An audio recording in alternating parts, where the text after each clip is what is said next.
देहरादून में मुख्यमंत्री पुष्कर सिंह धामी व खेल एवं युवा कल्याण मंत्री रेखा आर्या ने 22वें राज्य स्तरीय युवा महोत्सव 2023 का दीप प्रज्वलन कर शुभारंभ किया। इसके साथ ही मुख्यमंत्री व खेल मंत्री ने विभिन्न स्टॉलों का अवलोकन भी किया। इस महोत्सव में 13 जनपदों की टीमें प्रतिभाग कर रही हैं। यह महोत्सव 4 जनवरी से 6 जनवरी तक आयोजित किया जाएगा।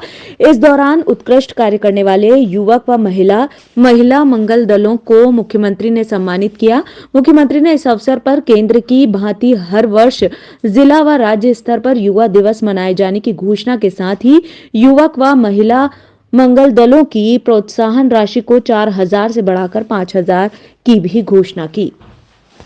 युवा महोत्सव का मुख्य ध्येय और मुख्य उद्देश्य, चूँकि 12 तारीख को स्वामी विवेकानंद जी का जन्मदिवस होता है, पूरे भारतवर्ष में उनके जन्मदिवस को राष्ट्रीय युवा महोत्सव के रूप में पूरा देश सेलिब्रेट करता है, जिसमें सभी प्रदेशों को ये जिम्मेदारी होती है कि वो अपने अपने यहाँ से जो वहाँ की संस्कृति है, जो वहाँ की सभ्यता है, जो वहाँ का नृत्य है, वहाँ के लोकगीत है, उसका प्रस्तुतिकरण जो है अपने अपने प्रदेशों का प्रतिनिधित्व करते हुए वहाँ राष्ट्रीय मंच पर जो है देने का काम करते हैं। उनके मध्य में जिनका बेहतरीन प्रदर्शन होता है, इस प्रदेश को जो है अवार्ड मिलता भी है।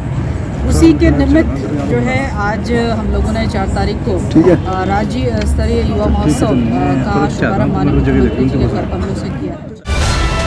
विधानसभा में पूर्व नेता प्रतिपक्ष और चकराता से विधायक प्रीतम सिंह ने प्रेस वार्ता की। इस दौरान उन्होंने राज्य के विभिन्न मुद्दों को लेकर प्रेस को संबोधित किया। प्रीतम सिंह ने राज्य सरकार से अंकिता भंडारी हत्याकांड और यूकेएसएससी पेपर लीक मामले की सीबीआई जांच कराने की मांग की है। इसके साथ ही उन्होंने विधानसभा में हुई भर्तियों के मामले में भी सरकार पर हमला बोला है। उनका कहना है कि विधानसभा में हुई भर्तियों में नियमों की जमकर धज्जियां उड़ाई गई है। उनका कहना है कि राज्य गठन के बाद से अब तक हुई भर्तियों में 8वीं 10वीं के लोगों को भी नियुक्तियां दी गई। वहीं उन्होंने राज्य की कानून व्यवस्था और बढ़ती बेरोजगारी पर भी सरकार पर निशाना साधा। और अंकिता भंडारी के साथ साथ जो यूकेएसएससी और बेरोजगार साथियों का मामला है, जिसमें बड़े स्तर पर नकल हुई है, दोनों ही प्रकरणों की सीबीआई जांच होनी चाहिए। हम कहना चाहते हैं वनफूलपुरा में जिस तरीके से लगभग 50,000 लोगों को बेघर किया जा रहा है, सरकार उसमें जो है उनको संरक्षित करने के लिए काम करे। हम सरकार से कहना चाहते हैं बढ़ती हुई महंगाई पर अंकुश लगाए। गैस के दाम भी बढ़ा रहे हैं, बिजली के दाम भी बढ़ा रहे हैं, एक और मुफ्त राशन, दूसरी ओर हर चीज के दाम बढ़ा रहे हैं। सरकार एक हाथ से दे रही है, दोनों हाथों से लूटने का काम कर रही है। आम आदमी पार्टी प्रदेश समन्वयक जोत सिंह बिष्ट जी के नेतृत्व में भुरा चौक धर्मपुर रोड में केंद्र सरकार की कानूनी व्यवस्थाओं के खिलाफ पुतला फूका गया। उन्होंने कहा कि दिल्ली के कंजावाला क्षेत्र में 31 दिसंबर और 1 जनवरी की रात को कुछ वैशी दरिंदों ने जिस तरह से एक बेटी को अपनी गाड़ी के टायर में फंसा करके 10 किलोमीटर से अधिक दूर तक घसीटकर उसकी हत्या करके उसे सड़क पर छोड़ दिया, वह अपने आप में एक जघन्य अपराध है।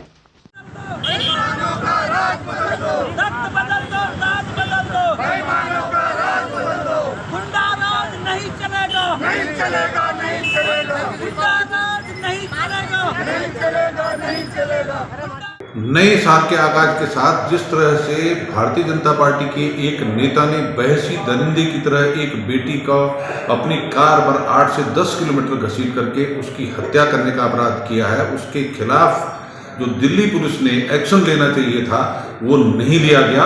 इसके विरोध में आम आदमी पार्टी ने आज देहरादून में आराघर चौक पर भाजपा की केंद्र सरकार का पुतला दहन किया, क्योंकि दिल्ली की कानून व्यवस्था देश के गृह मंत्री अमित शाह के अधीन है, दिल्ली के लेफ्टिनेंट गवर्नर के अधीन है, और उनके अधीन होने के बाद अगर दिल्ली पुलिस के लोग अपनी जिम्मेदारी ठीक से नहीं निभाते हैं तो ये केंद्र सरकार का फेलियर है और केंद्र सरकार को इसके लिए सचेत होना चाहिए। वैसे भाजपा के नेताओं का भाजपा के केंद्र में सत्ता में आने के बाद है वो इतिहास बहुत ही आपराधिक इतिहास है और वो लगातार बेटियों की अस्मिता पर चोट कर रहे हैं, तो उसके खिलाफ आम आदमी पार्टी मजबूती से लड़ती रही।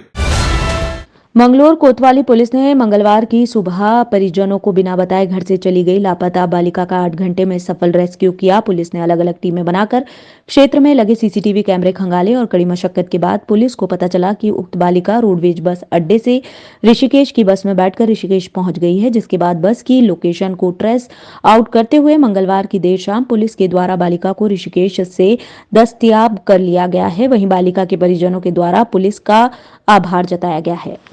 मेरी बच्ची 11 साल की जो मेरे मकान से गुस्सा होके चली गई थी। मैं आकाशदीप रुड़की का रहने वाला हूँ। मैंने तुरंत थाना कोतवाली मंगलौर को सूचित किया और रिपोर्ट लिखाई।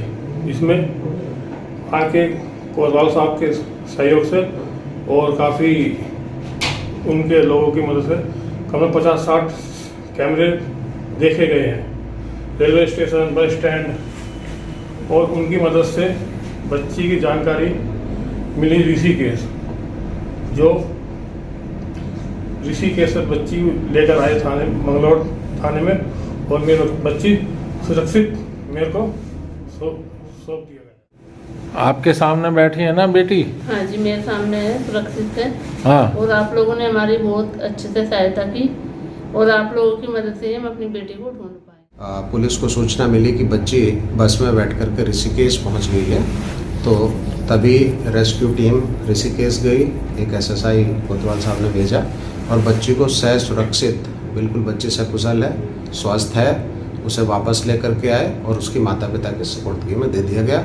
निश्चित तौर पर मैं मंगलौर कोतवाल साहब की और उनकी पूरी टीम की तहे दिल से धन्यवाद भी करते हैं।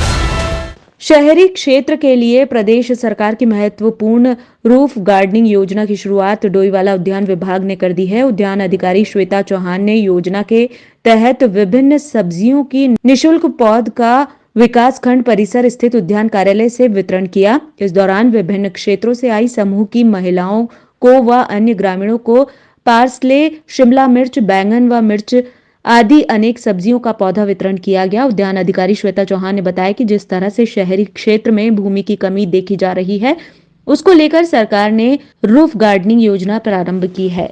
रूफ गार्डनिंग यानी कि घर की छतों पर, बालकनी पर हम सब्जियां उगाएं। जैसे कि हम अभी उत्तराखंड के देहरादून के शहरी इलाकों में इस योजना को शुरू किया गया है। इसमें अभी हम सब्जी पौध निःशुल्क वितरण कर रहे हैं। इसमें लेट्यूस, पार्सले, शिमला मिर्च, पतली मिर्च और कुछ पौधे हम वितरित कर रहे हैं। बहुत लाभ हो रहा है। जैसे खेती की ज़मीन धीरे धीरे कम होती जा रही है, तो ये बहुत अच्छी योजना आई है कि छत में पौधे लगाने के लिए। आज हमें उद्यान विभाग की तरफ से 15 से 20 पौधे मिले हैं सलाद के, सब्जियों के। ये बहुत अच्छी योजना है। अब इसी योजना को आगे बढ़ना चाहिए।